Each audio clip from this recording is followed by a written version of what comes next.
Channel को subscribe करने के लिए लाल बटन को दबाएं और बेल आइकन को अवश्य दबाएं ताकि हमारी हर वीडियो आपके तक पहुंच सके।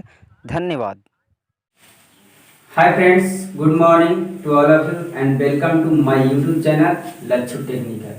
भाव अभी तक अगर मेरे चैनल को सब्सक्राइब नहीं किए हैं तो सब्सक्राइब कर दीजिए। वीडियो के नीचे लाल बटन का सब्सक्राइब लिखा हुआ, उसके बाद आपके सामने एक बेल आइकन आएगा, उसको दबा दीजिएगा ताकि हमारी हर वीडियो आपके तक पहुंच सके। तो देखिए छोटू, अब आप लोग के सामने क्लास 10 का अगला लेसन लेकर आया हूँ। क्या? सांख्यिकी, स्टैटिक्स, जो पढ़ना है बाबू एक्सरसाइज 14 में। कहाँ? स्टूडेंट फ्रेंड्स में। समझ रहे हैं? तो देखिए अब हम आप लोग को पढ़ाते हैं सांख्यिकी। तो सबसे पहले हम लोग देखेंगे कि सांख्यिकी है क्या। तो देखिए सांख्यिकी है क्या, तो विज्ञान की वह शाखा जिसमें आंकड़ों का क्या किया जाता है? एकत्रीकरण, वर्गीकरण, प्रस्तुतिकरण, विश्लेषण एवं व्याख्या किया जाता है। मतलब सांख्यिकी क्या है, तो इसमें क्या है ना कि जितना आंकड़ा भी होता है उसको क्या किया जाता है? इजी वे में सोल्व करने के लिए क्या किया जाता है? सबसे पहले आंकड़ा को एकत्रीकरण किया जाता है। एकत्रीकरण मतलब जमा किया जाता है। वर्गीकरण, उसको वर्ग में बांटते हैं कि इस आंकड़ा वाला इतना है। जैसे हम देखे हैं बहुत सारा आता है कि काम कारीगर करने वाला होता है, तो कभी होता है कि इतना से इतना एज वाला, इतना से इतना एज वाला, या कभी रहता है कि इतना से इतना मनी के बीच जो इसका पेमेंट मिलता है, इतना से पेमेंट के बीच वाला, इतना पेमेंट के बीच वाला। तो उस सब को क्या करते हैं? वर्गीकरण करते हैं। फिर उसके बाद प्रस्तुतिकरण, प्रस्तुत करते हैं, पेश करते हैं। उसके बाद उस पर विश्लेषण करते हैं और व्याख्या करते हैं। तो देखिए इसको सोल्व करने के लिए कौन कौन तरीका है, जो आगे देखिए क्या लिखा हुआ है? केंद्रीय बिंदु या प्रवृत्ति। करा केंद्रीय बिंदु या केंद्रीय प्रवृत्ति, मतलब कहीं कहीं केंद्रीय प्रवृत्ति लिखेगा या कहीं कहीं केंद्रीय बिंदु लिखेगा, या इसी को बोला जाता है सांख्यिकी माध्य। ये क्या किस लिए आया? तो जितना भी देख रहे हैं कि सांख्यिकी में आंकड़ा था, उस आंकड़ा को एकत्रीकरण, वर्गीकरण, प्रस्तुतिकरण, विश्लेषण था ना, इसी को सोल्व करने के लिए एक आया क्या? केंद्रीय बिंदु या केंद्रीय प्रवृत्ति या सांख्यिकी माध्य, जो क्या किया? जो दिए गए आंकड़ों का प्रतिनिधित्व करता है। मतलब ये विधि क्या है? जो जितना भी आंकड़ा है उस सबको क्या करता है? प्रतिनिधित्व करता है। अब कैसे करता है? इसके लिए देखिए 3 विधि पढ़ना, और इसका अर्थ क्या है? अर्थात इसका तात्पर्य है औसत होता है। देखिए नाम से ये सांख्यिकी माध्य, मतलब जितना भी आंकड़ा है सब आंकड़ों का औसत लिया जाता है इसमें, और उसको औसत लेने का तरीका बस अलग अलग है। कौन कौन तरीका है? तो देखिए आगे क्या लिखा हुआ? केंद्रीय प्रवृत्ति के माप। माप मतलब मापते हैं। कौन कौन विधि से? अब केंद्रीय प्रवृत्ति में क्या होता था? जो दिया गया आंकड़ा है उसको प्रतिनिधित्व करते थे। अब आंकड़ा को क्या करना था? एकत्रीकरण, वर्गीकरण, प्रस्तुतिकरण, विश्लेषण, व्याख्या। तो कितने विधि से करते हैं? तो मुख्य 3 विधि से करते हैं। मुख्य कितने विधि से? 3 विधि से। यह आपको ऑब्जेक्टिव पूछ सकता है और पूछता भी है, बहुत इंपॉर्टेंट है। क्या पूछेगा? केंद्रीय प्रवृत्ति के कितने माप है? तो 3 माप है। कौन कौन? माध्य, माध्यिका और बहुलक। अब देखिए माध्य को कहीं कहीं समांतर माध्य लिखेगा, क्योंकि माध्य ऐसे 3 प्रकार के हैं: समांतर माध्य, गुणोत्तर माध्य और हरात्मक माध्य। लेकिन आपको क्लास 10th में जितना पढ़ना है एक्सरसाइज 14 में, वो सब किसके बारे में पढ़ना है? समांतर माध्य के बारे में। लेकिन क्वेश्चन में हर जगह माध्य मिलेगा, लेकिन क्वेश्चन में हर जगह ही आपको माध्य लिखा हुआ मिलेगा। सिर्फ जैसा आंकड़ा दिया रहेगा इसका माध्य निकालिए। समांतर माध्य बहुत कम लिखेगा, इसीलिए हम पोस्ट में लिख दिए समांतर माध्य। अगर समांतर माध्य लिखता है तो भी आप माध्य समझिएगा, माध्य लिखता है तो भी समांतर माध्य। लेकिन ऐसे माध्य 3 प्रकार के होता है: समांतर माध्य, गुणोत्तर माध्य और हरात्मक माध्य। समझे? इसका अंग्रेजी क्या होता है? मीन होता है। मीन माने एवरेज, समझ रहे हैं? तो औसत, माध्य वही हुआ। आगे क्या है? माध्यिका। माध्यिका या माध्यिका लिखता है कहीं कहीं, और इसका अंग्रेजी क्या होता है? मीडियन। आगे क्या है? बहुलक या व्युत्क्रम, इसका अंग्रेजी क्या होता है? मोड होता है। समझ रहे बात को? तो हमको मेन याद क्या रखना है कि केंद्रीय प्रवृत्ति के कितने माप होते हैं? 3 माप होते हैं। कौन कौन? माध्य, माध्यिका और बहुलक। याद रहेगा तीनों। अब देखिए हम विस्तार से आते हैं माध्य पर, उसके बाद आएंगे बहुलक पर, उसके बाद आएंगे माध्यिका पर। क्यों? क्योंकि पहला लेसन अर्थात 14.1 में पढ़ना है आपको माध्य पढ़ना, तो सबसे पहले माध्य पढ़ाएंगे। 14.2 मतलब दूसरा लेसन में क्या पढ़ना है आपको? बहुलक पढ़ना, तो इसलिए हम आपको बहुलक पढ़ाएंगे। फिर 14.3 इसमें पढ़ना है क्या? माध्यिका, तब माध्यिका पढ़ाएंगे। उसके बाद 14.4 है, उसमें तीनों का मिक्सिंग है। समझ रहे हैं बात को? तो देखिए सबसे पहले हम लोग चलते हैं अब माध्य के ऊपर। तो इसको अगर आप स्क्रीनशॉट करना चाहते हैं तो स्क्रीनशॉट कर लीजिए, क्योंकि इसको हम इरेज करेंगे। इरेज करने के बाद हम आपको लेकर आएंगे माध्य, और माध्य पढ़ाने के बाद उसका कुछ थ्योरी देंगे और उस पर एक टाइप वाइज टाइप क्वेश्चन लेंगे। समझ रहे हैं बात को? उसके बाद आपका 14.1 समाप्त हो जाएगा। तो देखिए, ध्यान से देखिएगा, बहुत ही हल्का लेसन है और एकदम इजी में सोल्व हो जाएगा, आसानी से समझ में आएगा, सिर्फ आप ध्यान से देखिएगा। तो मिटाते हैं, वो हो गया स्क्रीनशॉट, देखिए कर लीजिए स्क्रीनशॉट एक बार, मिटाते हैं। और पीछे वाला बाबू याद है ना सब कि भूल गए हैं? पीछे जितना भी आप लोग के हम पढ़ाए हैं सब याद करते जाइएगा और टाइप वाइज क्वेश्चन भी बनाइए। अब देखिए छोटू, आप लोग के सामने लेकर आए एक्सरसाइज 14.1। 14.1 में क्या पढ़ना था बाबू? माध्य अर्थात समांतर माध्य। तो समांतर माध्य का अंग्रेजी में क्या करते हैं? Arithmetic mean. Arithmetic mean. अब देखिए इसका संकेत क्या होता है? एम या एक्स बार। मतलब जहां भी आपको माध्य निकालना रहेगा तो उसको संकेत में क्या लिखेंगे? एक्स बार या एम लिखेंगे। अब देखिए बाबू, समांतर श्रेणी में अब देखिए बाबू, हम लोग जितना भी सांख्यिकी में पढ़ रहे थे आंकड़ा से संबंधित, तो आंकड़ा बहुत तरीका से दिया हुआ रह सकता है। तो पहला तरीका क्या है? साधारण सारणी। मतलब आंकड़ा जब साधारण सारणी के रूप में दिया रहेगा तब इसका माध्य क्या होगा। जब आंकड़ा अवर्गीकृत के रूप में दिया रहेगा तब इसका फॉर्मूला क्या होगा। जब आंकड़ा वर्गीकृत के रूप में रहेगा तब क्या होगा। जैसे आंकड़ा है ना बहुत, आंकड़ा जैसे देखिए एग्जाम्पल लिखे 2057, ये आंकड़ा है। जैसे कोई रहेगा कि इतना स्टूडेंट है, कभी 2 गो 4 गो या 4 मान दिया रहेगा या परिणाम दिया हुआ रहेगा, तो ये सब आंकड़ा दिया हुआ रहेगा। तो इस आंकड़ा को माध्य निकालना है, ये जो आंकड़ा दिया इसका माध्य निकालेंगे तो क्या होगा इसका। तो यहाँ देख रहे हैं कि ये साधारण आंकड़ा, सिंपल आंकड़ा। तो सिंपल आंकड़ा के लिए क्या होगा? माध्य बराबर फॉर्मूला सभी चरमानों का कुल योग बटा सभी चरमानों की कुल संख्या। मतलब ये जो दिया हुआ इसको परिणाम कह सकते हैं या चार मान कह सकते हैं या आंकड़ा कह सकते हैं। तो इसका फॉर्मूला क्या हो जाएगा? सभी चरमानों का कुल योग बटा सभी चरमानों की संख्या। मतलब ये जितना दिया हुआ है चार मान बाबू 2 0 5 7 1 3 2 है ना, ये चार मान। इसको क्या करेंगे? सबको जोड़ देंगे ऊपर में और नीचे क्या करेंगे? सबको गिन करके जितना होगा उसकी संख्या से भागा देंगे। इस पर हम क्वेश्चन भी लेंगे, अब यहाँ समझा दे रहे हैं, सभी पर एक क्वेश्चन भी लेंगे, आप टेंशन नहीं लीजिएगा, बहुत ही आसानी से समझ में आ जाएगा। तो देखिए पहला समझे, साधारण सारणी क्या रहेगा? तो सिंपल आंकड़ा दिया हुआ रहेगा, चार मान दिया हुआ रहेगा, तो उसका फॉर्मूला क्या हो जाएगा? सभी चरमानों का कुल योग बटा सभी चरमानों की संख्या। और ये बहुत ऑब्जेक्टिव में बहुत भी आई है, समझे? ऑब्जेक्टिव में इस पर बहुत सा क्वेश्चन पूछता है। सिंपल इधर रहेगा, आंकड़ा दिया हुआ इसका माध्य निकालना, तो क्या करेंगे? सबको जोड़ देंगे और जितना है उससे संख्या से भागा दे देंगे। अब देखिए आगे क्या है? अवर्गीकृत आंकड़ा। अवर्गीकृत आंकड़ा में देखिए क्या दिया है? जैसे 1 2 5 0 1 3 5 1 2 6 है। यहाँ पर देखिए तो हम लोग क्या देख रहे हैं कि 1 1 बहुत बार आया, 2 भी आया, कभी 5 आया, कभी 3 आया नहीं, कोई एक ही बार आया, कोई 2 बार आया, कोई 3 बार आया। तो अवर्गीकृत आंकड़ा बटा हुआ नहीं है। वर्गीकृत मतलब वर्ग के रूप में है कि 1 1 इतना होता है, 2 2 इतना, वर्गीकृत में रहेगा, बांटा हुआ रहेगा, लेकिन इसमें वर्ग के रूप में नहीं है, अवर्गीकृत है। और ये सिर्फ साधारण था, इसमें सब एक था, 2 गो भी रह सकता है, कोई दिक्कत नहीं, ये सिर्फ साधारण रहेगा। लेकिन इसमें क्या है? अवर्गीकृत है, माने बांटा हुआ नहीं है। तो इसका माध्य बराबर क्या हो जाएगा? फॉर्मूला सिग्मा fx बटा सिग्मा f। अब सिग्मा क्या है, f क्या है, x क्या है? तो देखिए जहां करके लिखे हैं, क्या लिखे हैं? सिग्मा को कहते हैं कुल योग। सिग्मा मतलब क्या होता है? कुल योग। f माने क्या होता है? बारंबारता। बारंबारता मतलब जो बार बार आता है, जैसे इसमें देखिए तो 2 बार बार आया, 1 बार बार आया, तो कितना बार आया वही उसकी बारंबारता होगा। इसमें पूछेगा कि 2 की बारंबारता कितनी है, तो देखिए 2 कितना बार आया इसमें, तो देखिए तो 1 बार यहाँ आया, 1 बार यहाँ, तो 2 की बारंबारता कितना हो जाएगा? 2 हो जाएगा। 1 की बारंबारता पूछेगा वो, तो इसमें देखिए 1 कितना बार आया? 1 2 3 बार आया, तो 1 की बारंबारता कितना हो जाएगा? 3 हो जाएगा, समझे? और 1 2 सब है क्या? 4 मान, ये टोटल 4 मान है और इसकी बारंबारता पूछेगा, तो बारंबारता मतलब क्या है समझेंगे? जो बार बार आ रहा, तो कितना बार आ रहा? तो 1 3 बार आ रहा, समझ रहे हैं? बारंबारता मतलब है। अब x क्या है? तो 4 मान है, इसमें कितने 4 मान है? जैसे 1 हुआ, 2 हुआ, 3 हुआ, 0 हुआ, 5 हुआ, 6 हुआ, ये 4 मान हुआ ना। जैसे इसमें हम लोग पढ़े, ये सब क्या है? 4 मान, इसमें बारंबारता नहीं है, सबका बारंबारता एक अब है ना, साधारण सारणी।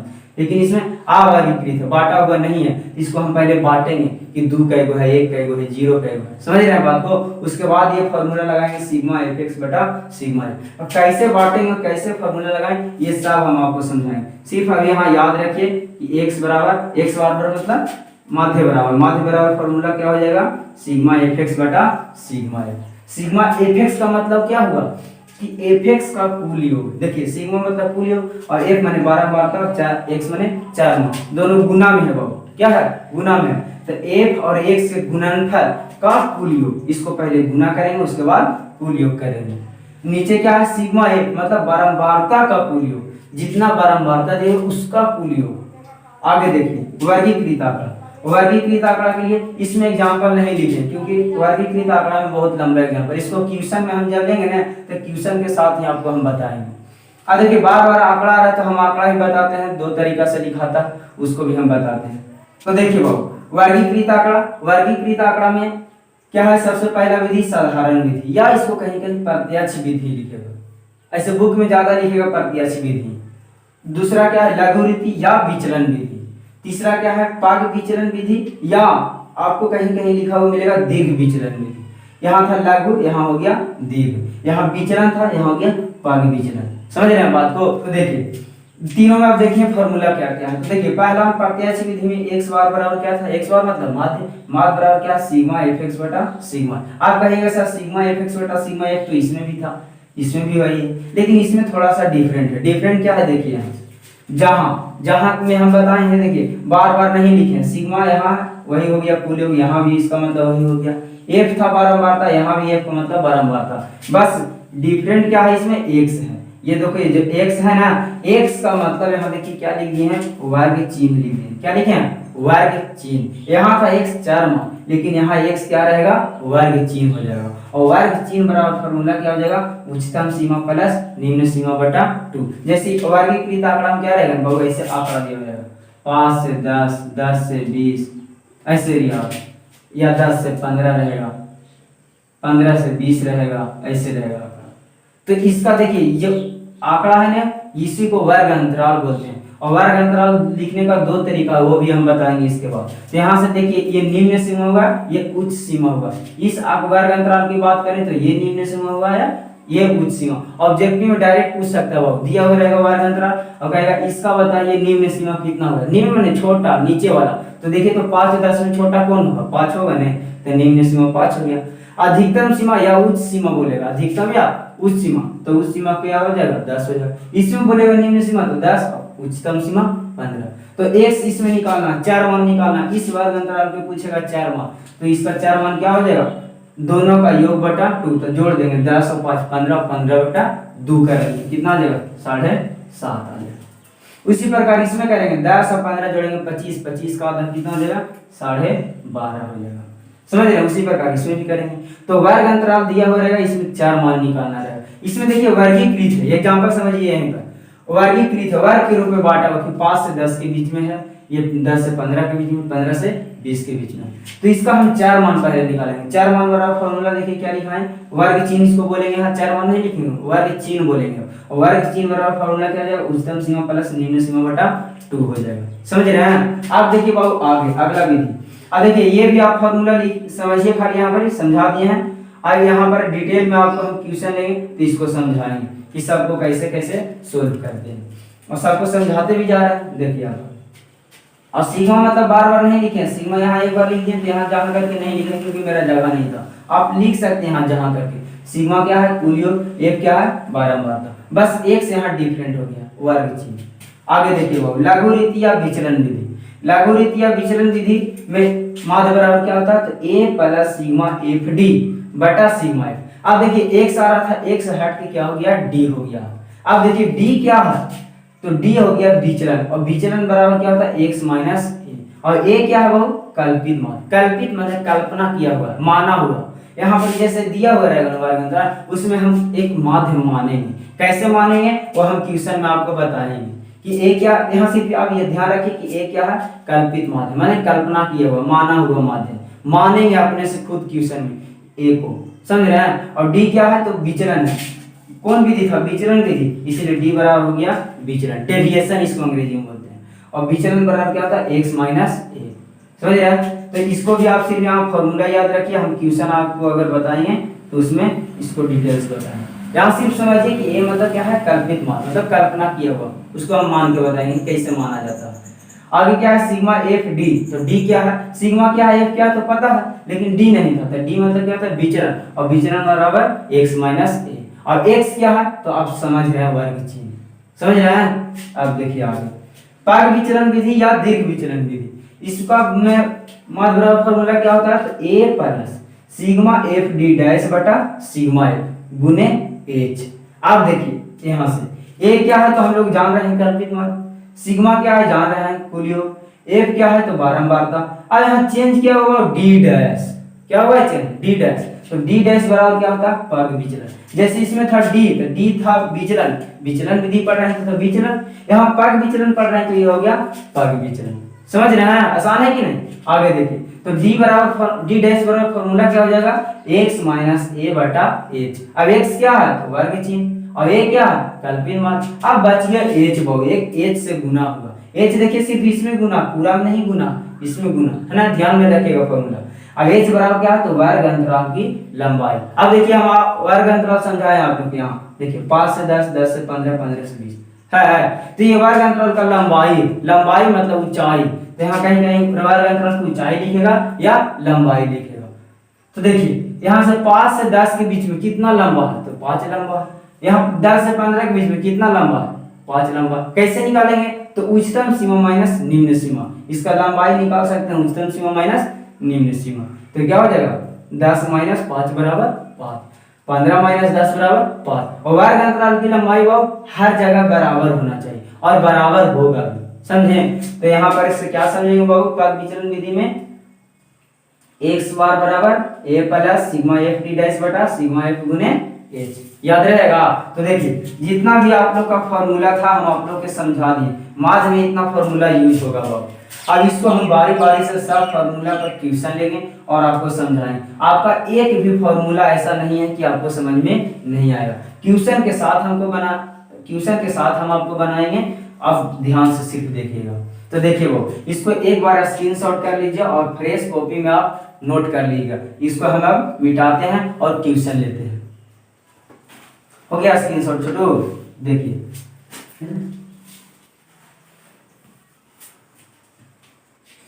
अब देखिए छोटू, हम आप लोग के सामने लाए क्या, वर्ग अंतराल। वर्ग अंतराल बताए थे कि उसको लिखने का 2 तरीका होता है, तो यही लिखे हैं वर्ग अंतराल लिखने की विधि। 2 विधि, कौन कौन विधि हो, अपवायची विधि और समावेशी विधि। क्यों हम बता रहे हैं, क्योंकि वर्ग अंतराल क्वेश्चन में बहुत यूज आएगा, इसलिए हम पहले वर्ग अंतराल आपको बता दे रहे हैं। तो देखिए अपवायची विधि में क्या रहेगा, 0 से 10, 10 से 20, 20 से 30। इसमें देखिए क्या देख रहे हैं हम लोग कि जितने भी वर्ग है, देखिए प्रथम वर्ग, दूसरा वर्ग, तीसरा वर्ग है ना, तो जितने भी वर्ग है इसका लंबाई सेम रहेगा। वो देखिए 0 से 10, 10 की लंबाई है, 10 से 20 कितना की लंबाई है, 10 की लंबाई, 20 से 30 भी कितना की लंबाई है, 10 की लंबाई। और इसमें एक बात और क्या रहेगा खास, कि इसमें गैप नहीं रहेगा। जैसे देखिए 10 से है यहाँ लास्ट हुआ तो 10 से ही शुरू हो रहा है, यहाँ 20 से लास्ट हुआ, यहाँ 20 से शुरू हुआ। तो यहाँ देखिए, लेकिन समावेशी विधि में क्या है कि देखिए क्या 2 से 4, 5 से 7, 8 से 10। इसमें भी क्या रहेगा, वर्ग अंतराल की लंबाई सेम रहेगा। जैसे देखिए 2 से 4 कितना की लंबाई है, 2 की लंबाई है। यहाँ देखिए 5 से 7 कितना की लंबाई है, 2 की लंबाई। यहाँ भी देखिए 8 से 10 सब में 2 की लंबाई। बट इसमें डिफरेंट क्या है वो देख रहे हैं यहाँ से, कि देखिए तो 4 था, यहाँ 5 हो गया। मतलब क्या हुआ है कि जहां से लास्ट किया वहां से शुरू नहीं होगा, आगे से शुरू हो रहा है। अब आगे 1 भी बढ़ सकता है, 2 भी बढ़ सकता है, इसी को गैप बोलते हैं। तो देखिए गैप बराबर लिखे हैं रिक्ति, इसको हिंदी में क्या होता है, रिक्ति। इसको फॉर्मूला क्या होता है, दूसरे वर्ग की निम्न सीमा माइनस पहले वर्ग की उच्च सीमा। तो देखिए ये प्रथम वर्ग था, ये दूसरा वर्ग, कहेगा इसका गैप निकालिए, वो रिक्ति निकालिए। तो रिक्ति क्या हो जाएगा, देखिए दूसरा वर्ग ये हुआ, दूसरा वर्ग का निम्न सीमा, निम्न सीमा तो निम्न सीमा बताए थे किसको कहते हैं, कि जो छोटा रहेगा उसको निम्न सीमा और बड़ा रहेगा उसको उच्च सीमा। या आप ऐसे भी ध्यान रखें, पहले वाला को निम्न सीमा और बाद वाला को उच्च सीमा, याद रहेगा। तो ये हो गया निम्न सीमा, तो निम्न सीमा क्या हो जाएगा 5 माइनस क्या है, पहले वर्ग का उच्च सीमा। तो देखिए पहला वर्ग क्या है 4, पहला वर्ग ये 2 से 4 है, और इसका क्या है उच्च सीमा, उच्च सीमा देखिए तो क्या है 4, तो 4 घटा देंगे तो 5 माइनस 4 बराबर 1। ये आपका क्या निकला, गैप निकला। कितना गैप निकला 1। समझ रहे हैं बात को। तो ये गैप, इसमें क्या रहेगा, समस्या विधि में गैप दिया हुआ है और इसमें गैप नहीं रहेगा। और गैप बराबर फॉर्मूला समझ में आया ना, ये ऑब्जेक्टिव में पूछता है गैप बराबर कभी कभी। अब देखिए वो निम्न सीमा को एल से डिनोट करेंगे और उच्च सीमा को यू से डिनोट करते हैं। तो आपको कहीं कहीं एल और यू आएगा तो समझिएगा कि निम्न सीमा एल है और उच्च सीमा क्या है, यू है। अब देखिए हम आप लोग के माध्य का बहुत सा थ्योरी था, थ्योरी शुरू करने में बहुत ज्यादा टाइम लग गया क्योंकि पहला लेसन स्टार्ट करना था तो थ्योरी ज्यादा हो गया। अब देखिए हम बारी बारी से क्या करेंगे, टाइप वाइज क्वेश्चन लेते हैं। तो देखिए पहला टाइप एक्सरसाइज 14.1 है वो टाइप। पहला टाइप में देखिए क्या रहेगा, सीधे परिभाषा पर आधारित प्रश्न रहेगा। जैसे माध्य है तो माध्य का परिभाषा क्या है, तो माध्य का परिभाषा सीधा है कि जितने भी वर्ग आंकड़ा दिया रहेगा सभी का योग बटा उसका संख्या, मतलब एवरेज निकालेगा। माध्य नाम से ही पता चल रहा है माध्य, तो उसका माध्य निकालना रहेगा, एवरेज निकालना। और एवरेज मतलब औसत, औसत आप लोग पढ़े नहीं, क्या होता कि सभी का योग बटा कुल चर मानों की संख्या। तो इसमें डायरेक्ट परिभाषा पर रहेगा और परिभाषा पर डायरेक्ट के लिए हम आपको पढ़ाए हैं विधि। पहला विधि क्या था, साधारण विधि। साधारण विधि में बताएंगे क्या कि चार मान दिया हुआ रहेगा और उसको क्या निकालना है, माध्य। तो देखिए पहला क्वेश्चन वही है, देखिए चार मान 2 5 0 7 1 3 का माध्य निकालें, करा इसका माध्य निकालें। तो यहाँ से आप डायरेक्ट क्या निकालेंगे सॉल्यूशन इसका, बाबू देखिए क्या लिखेंगे यहाँ से, इसीलिए पहले जो दिया हो उसको पहले लिख लेंगे, वो लिखेंगे चूंकि चार मान इक्वल टू क्या क्या दिया होगा 2 5। अब देखिए इसको क्या कीजिए, आप इसको डायरेक्ट लिख सकते हैं या इसको अरेंज कर दीजिए क्रम बाई क्रम। तो पहले क्या लिखेंगे 0 1 2 3 5 7, आपको आसानी होगा। इससे आप डायरेक्ट क्या कीजिएगा, जितना भी रहेगा चार मान उसको अरेंज करके ही लिखिएगा। अब इसका निकालिए माध्य, तो क्या लिखेंगे, इसलिए इसका माध्य बराबर। अब माध्य लिख सकते हैं या तो फिर आप डायरेक्ट क्या बताएं, एक सवाल लिख सकते हैं क्योंकि माध्य को डिनोट करते हैं किससे, एक सवाल से। अब इसका फॉर्मूला क्या होता है बाबू, तो सभी चर मानों का कुल योग, सभी चर मानों का कुल योग, याद है ना फॉर्मूला, बटा क्या होगा बाबू, सभी चर मानों की कुल संख्या, सभी चर मानों की